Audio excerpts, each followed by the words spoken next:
Starbucks का जो CEO है वो एक इंडियन है। कि भाई the most diligent workers are Indians. ये बिल गेट्स कहते हैं, मैं नहीं कहता। मोस्ट डिलिजेंट कह रहा माइक्रोसॉफ्ट, आज माइक्रोसॉफ्ट नहीं होता अगर इंडियंस वहां नहीं होते।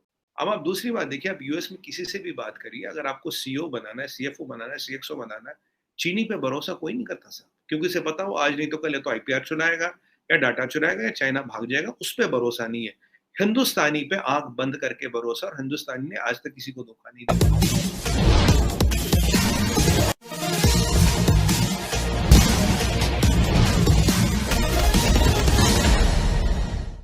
स्टारबक्स का जो सीईओ है वो एक इंडियन है। जी जी। How is India making this impact? ये इम्पैक्ट कैसे बन रहा है? मतलब ये लोग जो है बाहर जाके, आप क्या समझते हैं ये कैसे मल्टीनेशनल्स में जो है वो अपनी पेनिट्रेशन कर लेते हैं और बड़ा पॉजिटिवली रोल प्ले करते हैं? क्या इनका कोई कनेक्शन वापस भारत के साथ रहता है? अब आपने बोला एमएनसी में कैसे पेनिट्रेट करते हैं, देखिए हम एमएनसी में पेनिट्रेट करते हैं अपनी काबिलियत के आधार पे। अगर आप देखें आज हार्वर्ड का डीन कौन है, आप 10 आईवी बाई लीग यूनिवर्सिटी देख लीजिए, 10 में से 6 के डीन इंडियन है। अभी सबसे ज्यादा स्टूडेंट कौन है? चाइनीज और इंडियन है। इंडियन ज्यादा, उसके बाद चाइनीज है, फिर उसके बाद कोकेशियन गोरे आते हैं। तो यूनिवर्सिटियों में जाना, वहां पढ़ना, मेहनत करना और वहां जाके अपनी काबिलियत पे जाना। अगर मैं सीईओ बना तो मैं अपनी काबिलियत पे बना। तो जो हम कहीं भी रहे चीमा साहब, जो हमारा देश से जुड़ाव है, जो हमारा देश से प्रेम है ना, वो छूटता नहीं। क्योंकि देखिए मैं बाहर हूँ, मेरे पिताजी, मेरे मामा जी, मेरे चाचा जी, मेरे रिलेटिव, मेरे यार तो वो तो सब यही है ना। बाहर तो मैं ही गया ना। और एक और चीज आपको बताऊं, इनमें से 90% लोगों का जो पासपोर्ट होता है, 95% लोगों का पासपोर्ट इंडियन होता है। 5 से 10% लोगों का पासपोर्ट वो बदल देते हैं। आप पुरखों से और इस मिट्टी से रिश्ता नहीं तोड़ सकते। पासपोर्ट बदलने से दिल नहीं बदलता, ये मेरा मानना है। और ये मैं आप शुरू के, अगर आपको याद हो पहले भी जो हमने शो किया था, मेरा स्टैंड यही था। और हम बहुत से लोग चीमा साहब आ रहे हैं, देश में काम कर रहे हैं, देश का नाम बढ़ा रहे हैं।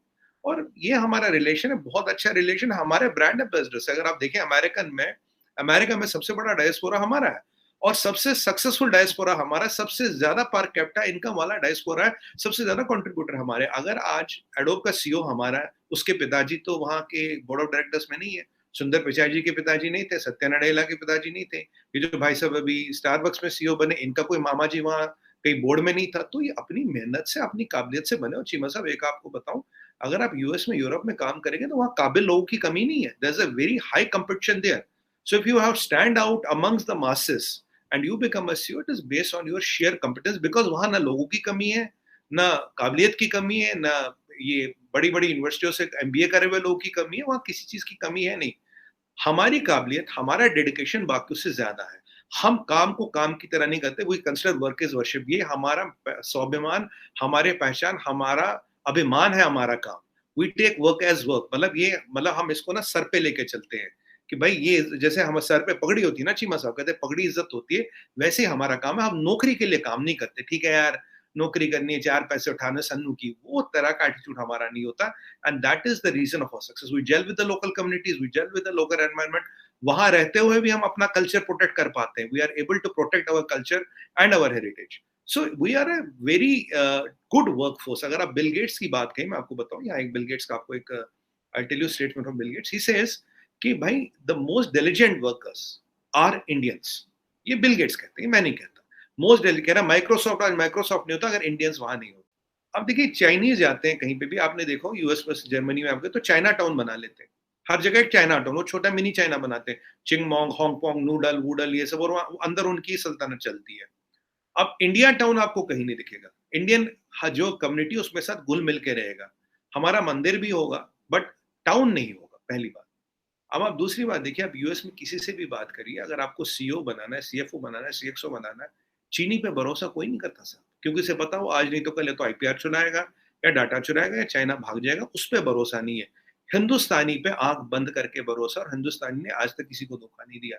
आप मुझे 5 केस ऐसे बताएं जिसमें इंडियन सीईओ और सीएक्सओ लेवल के बंदे ने अपनी कंपनी को या अपनी ब्रेड गिविंग कंपनी को धोखा दिया हो। ऐसा आज तक नहीं हुआ चीमा साहब। We are living to our reputation sir. Recently देखा है डॉक्टर जयशंकर जो हैं वो बड़ी एक एग्रेसिव किस्म की फॉरेन पॉलिसी कर रहे हैं। आप नहीं समझते कि इंडिया जो है वो एक ओवर कॉन्फिडेंट स्टेट के तौर पे इमर्ज कर रहा है? मतलब फॉर इंस्टेंस ठीक है, इंडिया एक बड़ी इकोनॉमी है, क्रॉस कर लिया इन टर्म्स ऑफ जो इंग्लैंड को क्रॉस कर लिया, लेकिन पर कैपिटा में तो कहीं भी नजर नहीं ना आता। मतलब पर कैपिटा में तो इंग्लैंड जो है वो 23वीं, वो तो जो है इंडिया आई थिंक 124 था या इसके करीब है दुनिया में। इंग्लैंड जो है वो बड़ी जो है उसकी पर कैपिटा जो जीडीपी है वो बहुत अच्छी है। तो ये आपको ये नहीं लगता कि ओवर कॉन्फिडेंस आ रहा है? मैं देख रहा था डॉक्टर जयशंकर बड़ी एग्रेसिव किस्म की फॉरेन पॉलिसी लेके चल रहे हैं। क्या वो बेसिकली इंडियन पार को समझते हैं?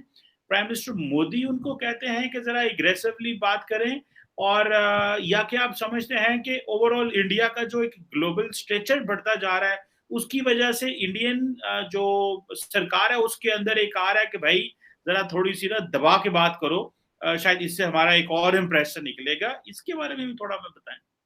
देखिए चीमा साहब, अगर आप जीडीपी की बात करें, देखिए जीडीपी में दो होते हैं, एब्सोल्यूट जीडीपी, एक होता है ईवीए, एक होता है पीपीपी। यही तीन मेजर्स है इकोनॉमिक्स में जीडीपी नापने के, और इसी से इकोनॉमियों की रेटिंग आती है। वर्ल्ड बैंक ले, आईएमएफ ले, कोई भी इंटरनेशनल बॉडी ले, इन तीन चीजों पर रेटिंग देती है। अगर आप पीपीपी की बात करें, we are number third, number one China, number two USA, number three we are at 11.75 trillion as we talk today, और भाई एब्सोल्यूट जीडीपी जो कल का नंबर आया 3.53 ट्रिलियन, और हमने यूके को $250 बिलियन से पीछे कर दिया है।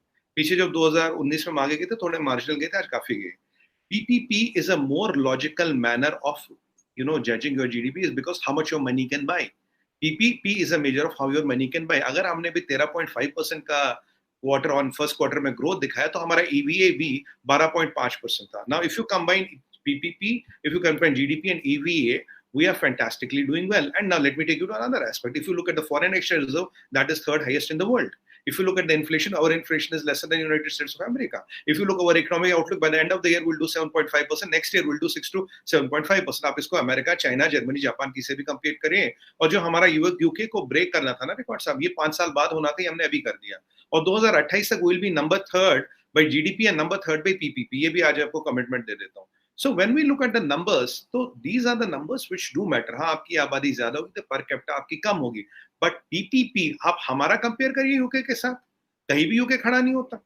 यही तो मेजर्स है ना। यू कैन नॉट, इकोनॉमिक में ये 5-6 मेजर्स है जिसपे इकोनॉमिक स्ट्रेंथ मेजर की जाती है, जो इंटरनेशनली सब कुछ मानते हैं। ये सुमित पीर का एनालॉजी नहीं है, ये दुनिया के इकोनॉमिक्स और जो बड़ी इकोनॉमिक बॉडीज है, वर्ल्ड बैंक की, आईएमएफ की, उनका ये सेट ऑफ नॉर्म्स है। I have answered you on that. अब आते हैं डॉक्टर जयशंकर। देखिए चीमा साहब, जब आपके पास वर्ल्ड की थर्ड मोस्ट पावरफुल मिलिट्री हो, आपके third foreign highest foreign exchange reserve हो, आप कंट्रीब्यूटर ऑफ 20% ऑफ द आबादी हो, तो चीमा साहब आप अपनी बात तो रखेंगे ना। आप उस किसी को एग्रेशन दिखे, किसी को वो ऑफेंस दिखे, किसी को वो दिखे, वो उसका परसेप्शन है।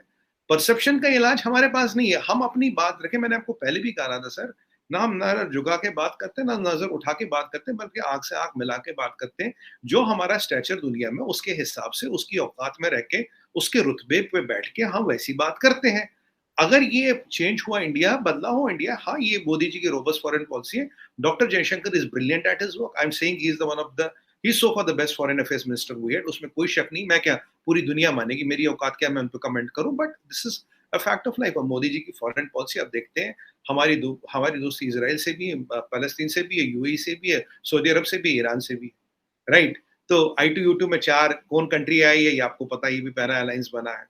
तो देखिए, हम अपनी दोस्तियां, अपनी फॉरेन पॉलिसी को अपने फायदे और अपने whatever we bring to the table, जो चीज हम टेबल पे लाते हैं ना चीमा साहब, उसको देखते हुए मैं लोग दोस्त बनाते हैं या रुतबा देते हैं। ये कोई मेरी शक्ल या डॉक्टर जयशंकर साहब की शक्ल या मोदी जी की फोटो देख के तो मिलता नहीं। Is what we bring to the table. Why does the other country in this दुनिया को हमारी क्या जरूरत है, उसके हिसाब से हमें रुतबा देते हैं, उसके हिसाब से हमें इज्जत देते हैं। और हम कहते हैं भाई, जो हमारा रुतबा है, जो हमारी वक्त है आज की डेट में, treat us as par that. We are not asking you to treat us above, we will not expect to be treated below. Treat us as par that. अब किसी को एग्रेशन लगे, किसी को कुछ लगे, किसी को कुछ लगे, हमें कोई मतलब नहीं है। आप अगर हमसे जुड़ा रहना चाहते हैं तो कृपया मेरे चैनल को सब्सक्राइब करें तथा बेल आइकन भी दबा दें, ताकि नई वीडियो की जानकारी तुरंत आप तक पहुंच जाए। धन्यवाद। जय हिंद।